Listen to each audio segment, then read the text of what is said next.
ada yang namanya fitnah sarro. Fitnah sarro itu di mana banyak orang yang lalai disebabkan gemerlapnya harta, jabatan, kedudukan, kemegahan, merasa nyaman. Dan hebatnya lagi kata Nabi, dakhanuha min tahti qadami rajulun min ahli baiti. Asapnya orang yang fitnah sarro ini, yang merasa bermegah-megahan, jabatan yang enak, kemudian dengan gemerlapnya dunia merasa dimiliki, ini keluar asapnya dari telapak kakinya ahli baitku, kata Nabi. Nah, ini bukan berarti kita istilahnya memprovokasi, bukan. Makanya Iqtirarul Alawiyah ini berat, bisa jadi tipu daya. Pada malam hari ini saya ingin menyampaikan apa yang disampaikan oleh baginda Rasulullah SAW tentang 4 fitnah di akhir zaman.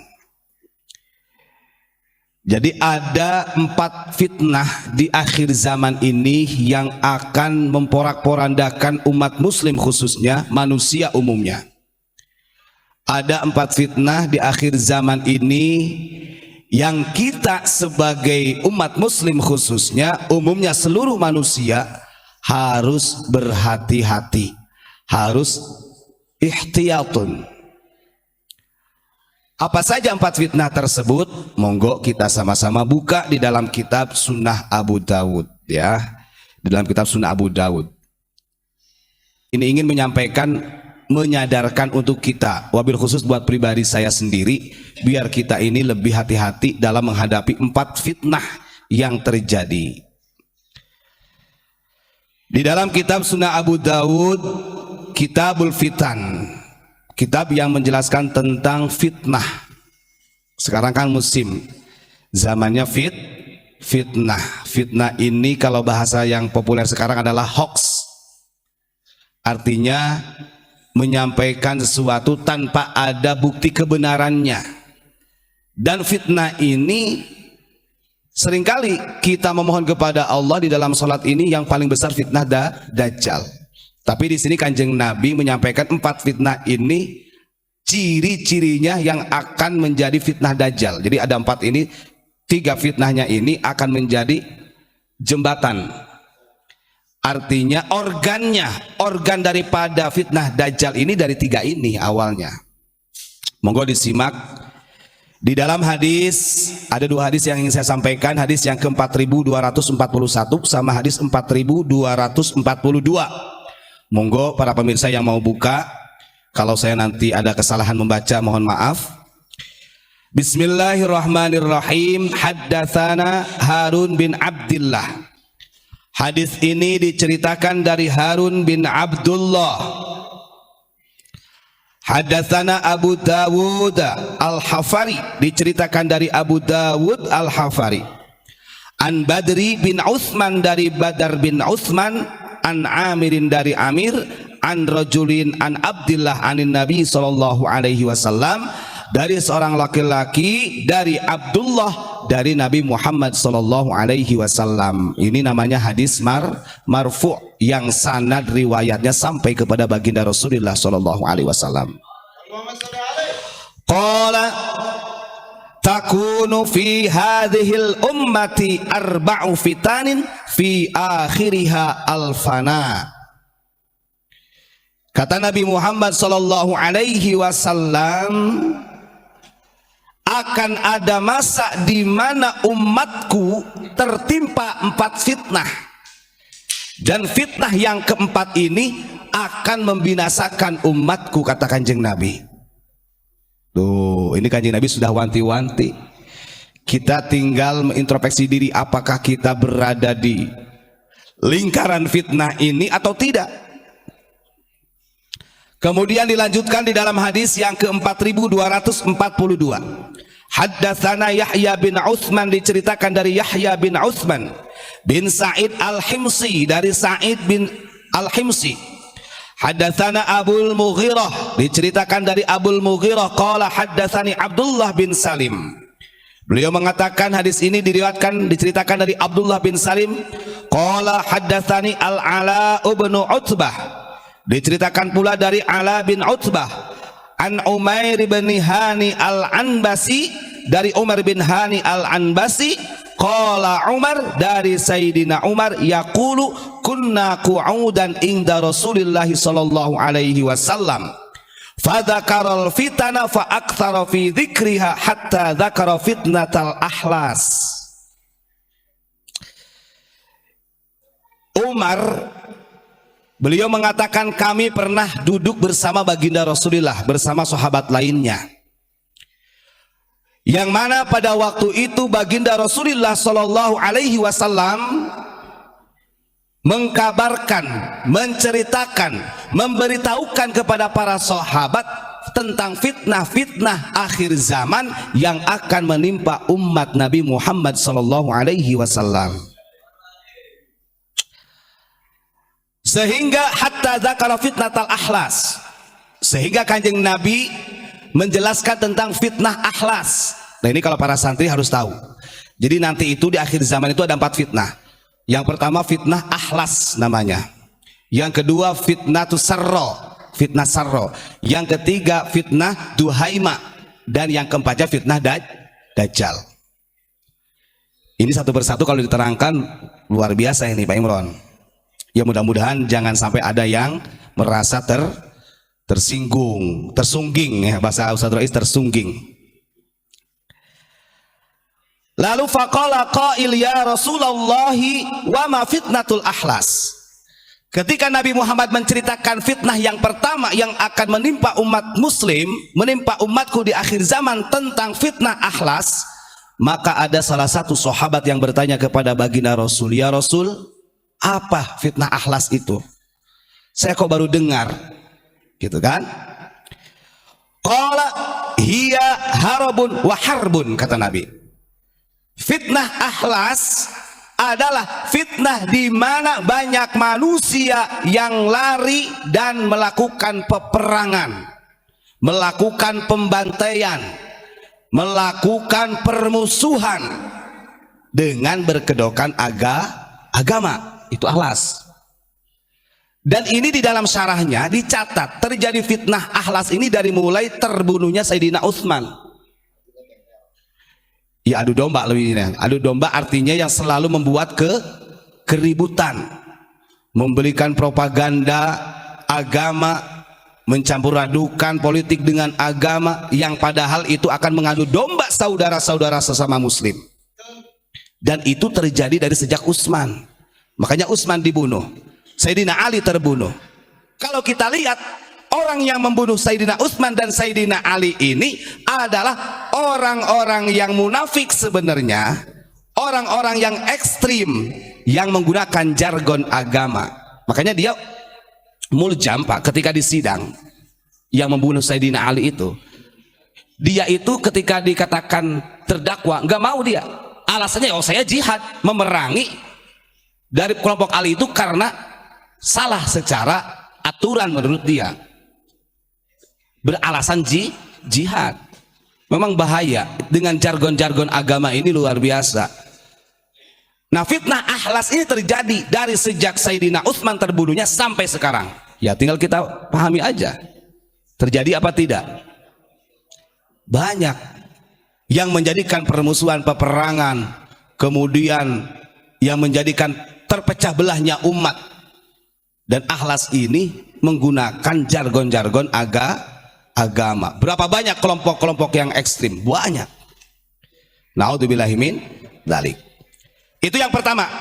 Yang kedua kata Nabi, summa fitnatus sarra dakhanuha min tahti qadami rajulun min ahli baiti yaz'umu annahu minni wa laisa minni wa innama auliya'il muttaqun. Ngapunten, ini kalau dari dzurriyyah Nabi yang kesinggung lagi, ngapunten. Fitnah kedua kata Nabi, ada yang namanya fitnah sarro. Fitnah sarro itu di mana banyak orang yang lalai disebabkan gemerlapnya harta, jabatan, kedudukan, kemegahan, merasa nyaman. Dan hebatnya lagi kata Nabi, dakhanuha min tahti qadami rajulun min ahli baiti.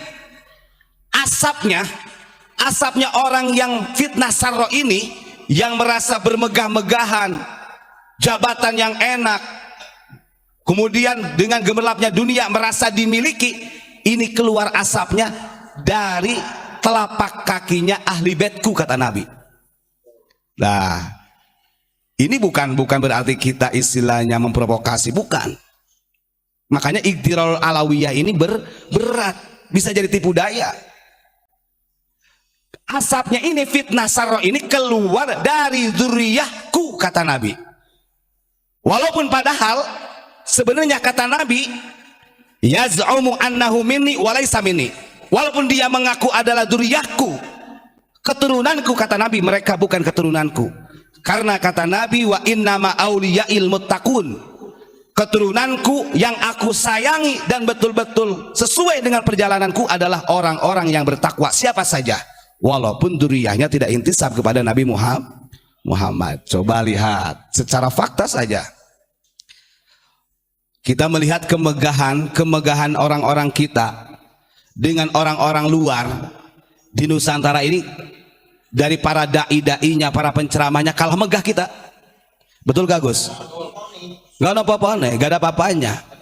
Wong kita mah, yang saya kan ngomong kemarin, kiai kampung loh, yang mengajarkan alif ba ta tha, alif jabar a, alif jri, alif psu, a i u, ba jabar ba jrb, ba psbu, babi bu, kan? Diundang tahlil, paling dikasih amplop uangnya 50.000, itu pun sudah lecek. Padahal itu yang mengajarkan huruf hijaiyah, yang mengajarkan fasolatan, yang mengajarkan tentang aqaid 50.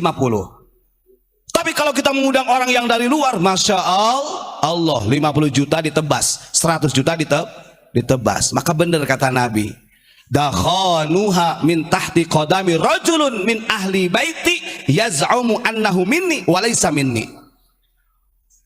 Dengan mengatasnamakan agama untuk kepentingan dunia, kemewahan, zukhrufuha, ini akan keluar asapnya dari telapak kakinya yang mengaku dzurriyyahku, kata Nabi. Padahal orang seperti itu golonganku dan bukan dzurriyyahku, kata Nabi.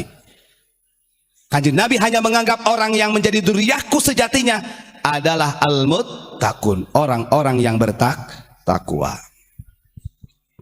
Lanjut. Ini baru 2 fitnahnya ya. Kemudian yang ketiga, summa fitnatud duhaima. Fitnah duhaima. Apa fitnah duhaima? La tada'u ahadan min hadhil ummah illa latamathu latmatan. Fa'idha qilang qadat tamadat yusbihur rajulu fiha mu'minun wa yumsi kafiran hatta yasiran nasu ila fustotain. Yang ketiga, fitnah duhaima. Fitnah duhaima ini adalah fitnah di mana agama, aliran-aliran agama yang ekstrim bermunculan. Bahasanya begitu, takfiri ekstrim, yang gampang mengkafirkan, yang selalu memprovokasi, mengadu domba sesama agama, antar agama, itu duhaima. Yang sehingga ketika orang-orang awam ini masuk pada kelompok duhaima ini, dia punya 2 pos, Pak. Fustotain, paginya bisa beriman, sorenya bisa kafir. Artinya menjadi, bahasa apa itu apa? Kepala 2 ya, apa namanya? Paginya bisa beriman, sorenya bisa kafir. Begitu aja. Artinya mana yang manfaat menurut mereka, karena kepentingannya dia ikut ke sana. Nah, maksudnya gitu. Jadi bahasanya begini, pagi A, sore bisa menjadi B, berubah-berubah. Itu duhaima. Coba kalau kita pahami sekarang, banyak tuh fitnah duhaima itu. Ada bahasa yang lebih enak, Gus? Apa bahasanya? Jadi bahasanya lain di mulut, lain di hati, begitu loh, Pak. Bahkan kalau sudah seperti itu, faida kana dzakum fangtadiru dajjal min yaumihi aw min ghadihi. Kalau 3 fitnah ini sudah terjadi di akhir zaman, maka tunggulah, kata Nabi, fitnah dajjal. Entah nanti, entah sore. Nah, sementara kata Nabi, la ghairu dajjal akhwafu min ummati. Ada yang paling aku takutkan daripada dajjal dari umatku, kata Nabi, yakni al-a'immatul mudillun, yakni para pemimpin, para tokoh, para ulama yang menyesatkan. Saya kira 4 yang disampaikan Nabi ini terjadi semua. Dan ini terjadi. Ngapunten, kalau secara tekstual hadis, kenapa kanjeng Nabi mengatakan demikian? Sampai ada kalimat dakhanu min tahti qadami rajulun min ahli baiti yaz'umu annahu minni wa laysa minni. Ini memang berkaitan dengan iktirarul alawiyah sebenarnya. Karena memang lebih mudah ketika dia bersandar mengatasnamakan, gak usah kepada kanjeng Nabi. Dari kita aja orang Indonesia, ketika Gus Ilyas ngomong sama saya, dan saya tahu bahwa Gus Ilyas ini duriyahnya Sunan Kalijogo, pasti saya takdim sama beliau. Karena duriyahnya Sunan Kalijogo. Dan ketika hal ini diketahui masyarakat, kalau orang ini hanya bersandarnya dengan hal tersebut, ini akan jadi alat. Dan ini membahayakan umat. Ingat, 4 fitnah yang akan bermunculan di akhir zaman. Yang pertama fitnah ahlas, yang kedua fitnah sarra, yang ketiga fitnah duhaima, dan yang terakhir fitnah dajjal. Na'udzubillahi min dzalik. Gitu Pak Imran ya. Kalau jenengan mau menarasikan lebih belak-belakan, monggo. Yang penting saya bacakan sesuai dengan apa yang ada disampaikan oleh kanjeng Nabi Muhammad sallallahu alaihi wasallam. Kurang lebihnya mohon maaf. Assalamualaikum warahmatullahi wabarakatuh.